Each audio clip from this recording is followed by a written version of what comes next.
Buongiorno a tutti amici di Angolo Nerazzurro, bentornati sul canale. Inter Slavia Praga finisce 3-0, è stato un dominio nerazzurro con l'Inter che ha sbloccato il risultato poco dopo la mezz'ora e da lì in poi è stato praticamente un monologo con occasioni che sono fioccate e uno Slavia Praga praticamente reso completamente inoffensivo, non si registrano praticamente parate di Sommer.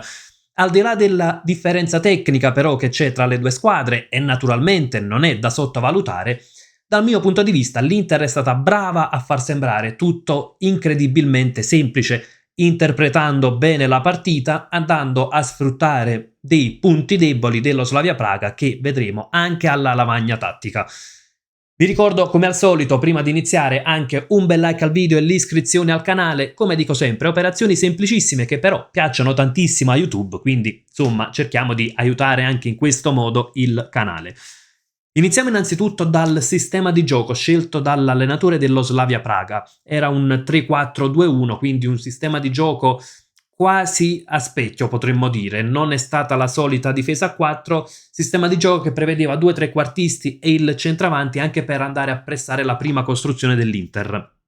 Partiamo però dallo Slavia Praga quando l'Inter era in possesso palla oltre la metà campo, quindi uno Slavia Praga che difendeva con un blocco basso e una linea difensiva costantemente a 5 con gli esterni che arretravano e erano anche i centrocampisti, ecco, si schiacciavano sulla linea difensiva, gli stessi attaccanti comunque arretravano tanto, era un trequartisti attaccanti, era uno Slavia molto basso, ecco, quando l'Inter superava la metà campo, un qualcosa che comunque ci aspettavamo, ecco, l'avevamo analizzato già nel prepartita.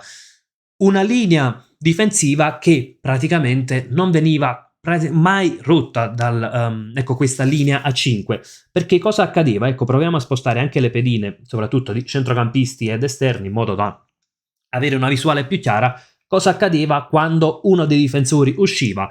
Ecco, sul calciatore dell'Inter c'era il numero 19, quindi Oscar Dorrey, che puntualmente andava a ricomporre la linea a 5 e quindi qui lo Slavia cercava sempre di chiudere gli spazi. In questo modo l'Inter cosa poteva fare, insomma, per scardinare la resistenza dello Slavia? O muovere velocemente la palla e poi sfruttare le corsie esterne, cosa che l'Inter ha cercato di fare, oppure sfruttare un po' le transizioni o in alternativa andare a pressare la prima costruzione dello Slavia, costringere all'errore e automaticamente poi trovare spazi. Il pressing anche avevamo già accennato nel prepartita, perché lo Slavia Praga non eccelle in qualità tecnica ed è stato proprio il pressing unito alla caparbietà di Lautaro poi a forzare l'errore del portiere. Certo, l'errore è stato evidente, chiaramente un errore quasi grossolano, ecco, oserei dire quello di Stanek, però è stato comunque un errore forzato dalla caparbietà di Lautaro, partita sbloccata e Inter che quindi in quel momento l'ha praticamente già messa in discesa. Arriviamo ad un altro aspetto della partita, cosa che l'Inter ha fatto benissimo, ed è in occasione del secondo gol. Lo Slavia Praga, quando l'Inter era in possesso nella propria metà campo, nella prima costruzione, provava a portare un pressing alto.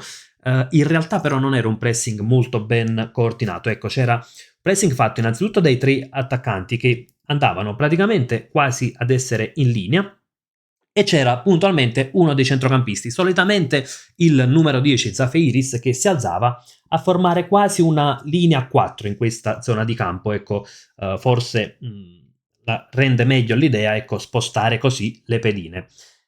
Era però un pressing non ben organizzato e infatti in occasione del secondo gol praticamente è stata proprio una transizione molto ben fatta quella dell'Inter, che quindi ha sfruttato il momento prima che lo Slavia Praga potesse ricomporsi. Acerbi in possesso del pallone, Acerbi con un movimento direi quasi anche abbastanza semplice, almeno un po' come è sembrato, elude il pressing dello Slavia, il primo pressing, e da qui troverà tantissimo spazio, perché mentre c'era questa linea di calciatori che andava a pressare l'Inter nella metà campo, come detto, nemmeno un pressing organizzatissimo, poi qui si aprivano degli spazi ed è qui che Acerbi avanza in conduzione, Qui in realtà c'era una linea che sembrava quasi a 4 dello Slavia, perché ecco, l'esterno da questo lato era un po' più alto.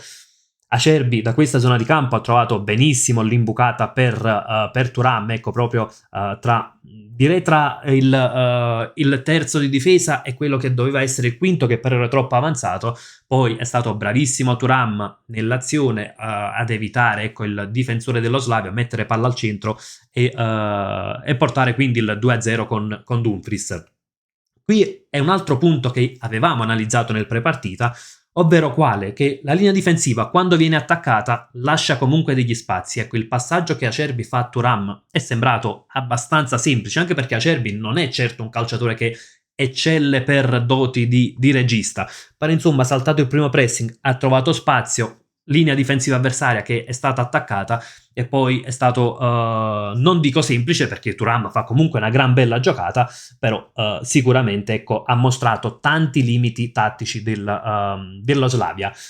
In realtà uno Slavia che poi in fase di possesso è stato anche alquanto nullo. In poche occasioni ha provato anche a verticalizzare, a sfruttare la corsia di destra, ma davvero troppo poco, un Sommer completamente inoperoso. Personalmente non ho capito neanche le scelte dell'allenatore dello Slavia, che ha rinunciato a Boci, il terzino sinistro che aveva fatto benissimo contro il Bodo Glimt, ha rinunciato a Shuri, ecco, spero di non sbagliare anche le pronunce, ma insomma il centravanti di 1,99 m, se una squadra difende in blocco basso, ovviamente non vado a rinunciare a quel centravanti forte fisicamente che mi permette anche di verticalizzare direttamente e quindi di andare anche un po' al duello fisico con Acerbi. Ecco, anche da questo punto di vista non mi è sembrata una scelta tattica eccezionale quella dello Slavia Praga. Nel secondo tempo è stato un Inter che ha continuato a creare occasioni, poi c'è stata, ecco, anche l'occasionissima di Sušić. Anche questo è un qualcosa che avevamo analizzato nel prepartita, l'inserimento delle mezze ali. In realtà ci aspettavamo forse più un Frattesi che potesse essere titolare, che potesse creare scompiglio che invece poi ha creato Sušić. Sfortunato anche, ecco, bravo il difensore a chiudere praticamente dopo il tiro a botta sicura, dopo aver saltato il portiere, e poi pochi minuti dopo è arrivato anche il terzo gol. Anche qui splendida azione, bravissimo Thuram, che purtroppo nello sviluppo dell'azione ha accusato anche un problema fisico. Da lì in poi è stato praticamente ancora più un monologo Inter, col risultato che poteva essere ancora più rotondo.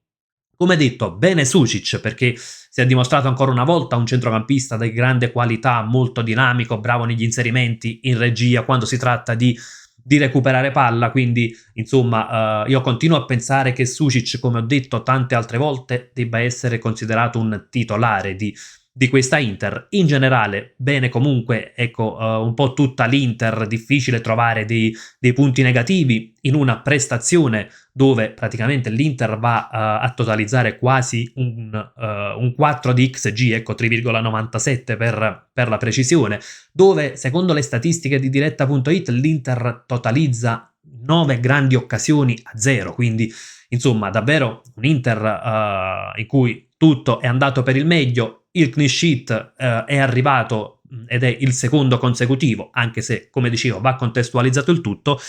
E prima di andare, ecco, in chiusura, sottolineerei un altro aspetto. È un Inter che ha fatto sembrare tutto facile, è un Inter che ha dominato l'avversario dal punto di vista tattico, dal punto di vista tecnico, quindi una qualità superiore. E naturalmente di fronte non ci trovavamo certo una big d'Europa, certo una squadra molto temibile, però risulta tutto semplice anche perché l'Inter si approccia al palcoscenico europeo con uno status diverso, con una mentalità e una convinzione diverse. Dico questo perché, se ricordiamo la prima giornata della Champions 2019-2020, quella con Conte in panchina, l'Inter sfida lo Slavia Praga e fa 1-1 in casa, perché un Inter che non è l'Inter di oggi, era un Inter che dimostrava quasi timore nel palcoscenico europeo, un Inter che non faceva mai dormire, tra virgolette, sogni tranquilli quando si approcciava, ecco, alla Champions, anche quando l'avversario era tutt'altro che irresistibile. Oggi un Inter che invece va a giocare alla Champions convinta dei propri mezzi, un Inter che va a sfruttare le sue qualità, un Inter che ecco, va comunque a mettere alle corde l'avversario, e quindi ben venga. Naturalmente le prossime partite di Champions saranno determinanti. La prossima, ecco, con il Saint-Gilloise è una gara che presenta ben più insidie rispetto alla sfida con lo Slavia Praga, e sarà un altro snodo fondamentale, perché ecco, totalizzare 12 punti nelle prime 4 assicurerebbe già diciamo i playoff, e poi farebbe affrontare le ultime 4 partite dove avremo le big sul nostro cammino con un piglio diverso, ecco, consapevoli che poi a quel punto mancheranno 4 al massimo 5 punti per accedere tra le prime 8, però insomma teniamoci quanto di buono ha dato la sfida con lo Slavia Praga. Ancora una buona Inter, un Inter che fa passi in avanti. Fatemi sapere anche la vostra nei commenti, come avete visto l'Inter, come giudicate anche le scelte e i cambi in corsa di Christian Chivu. Insomma, come al solito, sfruttiamo la sezione apposita anche per confrontarci. Io vi saluto e come sempre vi lascio con un gran bel Forza Inter.